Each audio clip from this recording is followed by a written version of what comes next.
Hai sahabat nonton rame-rame, kita lanjut ke alur cerita Queen of Thieves episode terakhir 15 dan 16. Sebelum lanjut nonton, jangan lupa dukung channel Mimin dengan klik tombol like, komen, dan subscribe agar Mimin semakin semangat membuat alur cerita lainnya. Langsung saja ke alur ceritanya. Setelah Yuno ditangkap, lalu Ensung menemukan buku catatan Haiin. Dia membaca buku itu sambil menunggu Haiin siuman. Setelah itu Ensung membakar buku Haiin agar tak ada lagi hal-hal yang bisa mengingatkan Haiin kembali ke masa lalu. Sedangkan Yunwo diinterogasi oleh polisi. Yunwo berkata bahwa hari itu mereka memang berjanji untuk bertemu. Tapi sampai larut malam mafia tanah itu tak datang. Bahkan beberapa hari setelah itu dia tak bisa dihubungin. 1 bulan kemudian Hai-in datang ke Korea dengan Ensung yang selalu berada di sampingnya. Hai-in bersikap ketus kepada keluarganya karena Ensung yang selalu menceritakan hal-hal buruk keluarga Hai-in. Ensung berkata bahwa selama mereka di Jerman, keluarga Hai-in tak ada yang menghubungi sama sekali karena keluarganya hanya mementingkan uang dan kekuasaan. Sesampainya di rumah, Ansung langsung memperingati ibunya untuk tak lagi mendekati atau melukai Hai-in jika si ibu tak mau dirinya menjebloskannya ke penjara. Karena Ansung mempunyai bukti rekaman kematian ketua. Hai-in tetap memilih untuk tinggal di rumahnya setelah kembali dari Jerman. Dia mencari-cari barang yang bisa mengembalikan ingatannya. Tapi dia tak menemukan apapun kecuali MP3 yang diletakkan di kamar Yunwo. Hai-in memikirkan seperti apa rupa mantan suaminya. Sampai akhirnya dia memutuskan untuk menemui Yunwo secara langsung. Hai-in berkata bahwa dirinya sangat benci kepada mantan suaminya karena telah menguntit dan menyelingkuhinya. Tapi setelah Yunwo datang, mata Hai-in tiba-tiba berbinar dan hatinya pun berdebar. Yunwo senang melihat Hai-in yang terlihat sehat setelah operasi. Dia berkata bahwa dirinya sangat merindukan Hai-in. Tapi Hai-in menepis perkataan Yunwo untuk tak mempermainkannya hanya karena dia hilang ingatan. Hai-in berkata bahwa dia tahu semuanya. Lalu Yunwo menjawab untuk apa Hai-in menemuinya jika dia tahu semuanya. Yunwo tahu bahwa Hai-in ragu. Hai-in mengelak. Dia berkata bahwa dia menemui Yunwo untuk memastikan agar Yunwo tak menemuinya lagi. Hai-in heran karena Ensung yang berada di rumah tanpa seizinnya. Lalu Ensung bertanya apakah Hai-in menemui Yunwo. Hai-in berkata bahwa dia tak mau menjawabnya dan meminta agar Ensung tak masuk ke rumah tanpa seizinnya lagi. Ensung beralasan bahwa dirinya khawatir kepada Hai-in dan tak mau hal buruk terjadi padanya. Esoknya Hai-in kembali bekerja di pasaraya kembali. Semua orang kaget melihat kedatangan Hai-in. Tukang jus yang dulu ditolong oleh Hai-in mengucapkan terima kasih karena berkat bosnya itu kini anaknya telah keluar dari ICU. Tak lupa sekretaris Na pun menemuinya. Tak lama juga seorang karyawan menemui Hai-in. Dia sangat berterima kasih karena berkat bosnya mendiang ibunya bisa meninggal dengan tenang. Hai-in tak menyangka bahwa dirinya merupakan seorang yang sangat sensitif. Dan dia pun meminta agar sekretaris Na kembali lagi menjadi sekretarisnya lagi. Hari persidangan pun tiba. Dari pertama sampai sekarang, Yunwo terus berkata bahwa dia tak pernah membunuh siapapun. Lalu sahabat Yunwo yang menjadi pengacaranya menunjukkan bukti CCTV bahwa pisau yang dipakai oleh si pelaku merupakan pisau dapur yang diambil dari apartemen Yunwo. Bahkan dia menunjukkan baju-baju yang telah dibakar oleh tersangka. Di sana terdapat DNA korban dan tersangka yang asli. Karena bukti yang ditunjukkan sangat akurat, hakim pun memutuskan bahwa Yunwo tak bersalah. Hal itu pun dilihat langsung oleh Ensung. Esoknya hari di mana Yunwo keluar dari selnya pun tiba. Dia dijemput oleh kedua kakaknya. Hai-in yang penasaran, dia pun mengajak sekretaris Na untuk membuntuti Yunwo. Hai-in tak menyangka bahwa Yunwo sangat akrab dengan saudara-saudaranya. Bahkan dia heran melihat Socheol yang tinggal dengan mantan keluarga dari kakak iparnya. Di tempat yang berbeda, seorang petugas kebersihan telah menemukan buku harian Hai-in. Buku itu lalu diberikan kepada perawat di sana. Malam pun tiba. Dahye menemui ayah Goen.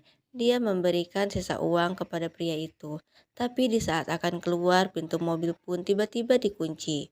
Mereka berencana untuk menculik Dahye. Untungnya Socheol datang. Socheol berusaha menyelamatkan istrinya itu, tapi sayang lawannya itu tak sebanding. Dahye meminta agar Socheol melarikan diri. Dengan sisa tenaga yang ia punya, Socheol pun langsung menghajar musuhnya itu, dan dia pun pingsan. Untungnya tak lama kakak Yunwo datang, dan para penculik pun kabur. Karena sudah bebas, Yunwo pun bekerja kembali di kantor Queen. Hai-in yang kaget, dia merasa canggung bertemu dengan mantan suaminya itu. Hai-in meminta agar Yunwo mencari pekerjaan lain dan berhenti dari Queen. Dia beralasan sudah tak mau melihat Yunwo lagi. Yunwo menjawab bahwa ini adalah tempat kerjanya dan dia tak akan pergi dari sana. Hari pun berganti. Di rumah, Grace yang melihat Hai-in langsung memeluknya. Dia berkata bahwa dirinya adalah orang kepercayaan Hai-in. Dia tak yakin dengan ucapan Grace. Bahkan Hai-in langsung pergi tanpa menggubrisnya. Di perjalanan tiba-tiba Hai-in mendapatkan undangan dari dirinya sendiri. Karena penasaran dia pun pergi ke sana. Tak disangka Yunwoo pun mendapat undangan yang sama. Lalu video pernikahan mereka pun diputar. Hari itu adalah hari pernikahan mereka yang keempat tahun. Dan tempat itu disewa oleh Hai-in 1 bulannya lalu sebelum dirinya dioperasi. Dalam kartu ucapan, Hai-in berkata agar Yunwo tak melupakan hari pernikahan mereka sekalipun dirinya telah hilang ingatan. Hai-in tak menyangka bahwa dirinya berkata seperti itu kepada pria yang telah menyelingkuhinya. Lalu Yunwo pun mengiyakan. Dia meminta agar Hai-in tak percaya kepadanya dan kepada Ensung. Hai-in harus ragu kepada semua orang. Dia juga berkata bahwa selama ini Ensung tak pernah melindungi Hai-in. Setelah itu, Hai-in pun pergi dengan beban pikiran yang sangat berat. Dia menemui Ensung, tapi saat itu Ensung sedang mabuk, dan dirinya memilih untuk pulang. Sesampainya di rumah, Hai-in menghubungi Yunwo. Dia meminta agar Yunwo menemuinya. Karena penasaran dengan isi paket itu, lalu Hai-in pun membacanya. Ternyata itu adalah buku catatan Hai-in. Di sana tertulis seberapa besar rasa cinta Hai-in kepada Yunwo. Bahkan Yunwo adalah alasan Hai-in tak ingin dioperasi. Hai-in takut jika nanti Yunwo menjadi orang asing baginya. Hai-in pun sadar dia merasa bersalah karena telah melukai hati suaminya itu.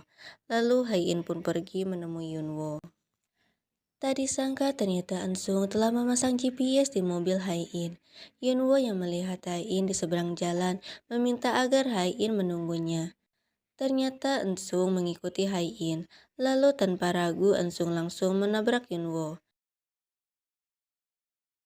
Di tempat yang berbeda, Hai-in telah diculik oleh Ensung. Orang tua Yunwo yang mendapat kabar bahwa anaknya kecelakaan pun langsung pergi ke rumah sakit. Tapi mereka tak menemukan Yunwo di sana. Hai-in yang sadar langsung keluar dari kamarnya. Dia tak menyangka bahwa Ensung membawanya tanpa seizinnya. Ensung kecewa karena Hai-in telah menemui Yunwo tanpa memberitahunya. Hai-in beralasan bahwa dirinya hanya ingin memastikan bahwa mantan suaminya itu memiliki sifat yang sama seperti yang Ensung ceritakan. Lalu Ensung berkata bahwa mereka akan pergi ke Amerika, menikah dan hidup bahagia di sana. Karena rasa takut, Hai-in pun mengiyakan permintaan Ensung. Sesuai arahan Yunwo, Grace memberitahu si Ani-Ani bahwa Hai-in telah diculik oleh Ensung. Grace beralasan bahwa dirinya takut Ensung akan membuat masalah. Karena si Ani-Ani takut Ensung akan mengacaukan hari pelantikannya, dia pun langsung mencari anaknya itu. Yunwo sengaja memancing si Ani-Ani karena hanya ibunya lah yang tahu keberadaan di mana anaknya. Diam-diam Yunwo dan sahabatnya itu mengikuti si Ani-Ani tersebut. Ternyata mereka pergi ke tempat berburu keluarga Queen. Yunwo meminta agar sahabatnya itu menunggu di luar dan dirinya akan memastikan keberadaan Hai-in terlebih dahulu. Karena kebaikan Yunwo di masa lalu, penjaga hutan pun memberikan kunci belakang kepada Yunwo. Si Ani-Ani berkata bahwa kini dia tak peduli jika anaknya akan pergi. Dia hanya meminta jatah dari bagian dana gelap mereka. dan meminta bukti rekaman pembunuhan ketua. Ensung tak percaya dengan ucapan ibunya. Dia berkata bahwa dia pun tahu bahwa berkat ibunya lah kapal yang ditumpangi Haiin dan Suwon di masa lalu terbalik. Ensung kesal karena si ibu selalu memikirkan uang tanpa memikirkan perasaannya. Ucapan itu pun didengar langsung oleh Haiin. Lalu saat mati lampu, Haiin pun langsung melarikan diri. Untungnya Yunwo datang di waktu yang tepat. Yunwo yang merasa sudah tak kuat lagi meminta agar Haiin menuju ke gerbang utama karena di sana ada teman yang menunggunya. Tapi Haiin tak mau meninggalkan Yunwo untuk kedua kalinya. Akhirnya keberadaan mereka pun diketahui oleh Ensung. Ensung berkata bahwa dirinya akan memaafkan semua kesalahan Haiin asal Haiin mau mengikutinya. Haiin dengan tegas menolak Ensung. Dia lebih memilih mati daripada harus ikut dengannya. Mendengar ucapan itu pun tanpa ragu Ensung langsung menembaki Haiin. Tapi peluru itu mengenai Yunwo. Lalu para polisi pun menembaki Ensung. Yunwo yang terkujur lemas langsung dibawa ke rumah sakit. Sebelum dioperasi, Yunwo meminta agar Haiin menunggunya sampai operasinya selesai. Kejadian itu membuat ingatan di masa lalu saat Haiin akan dioperasi kembali.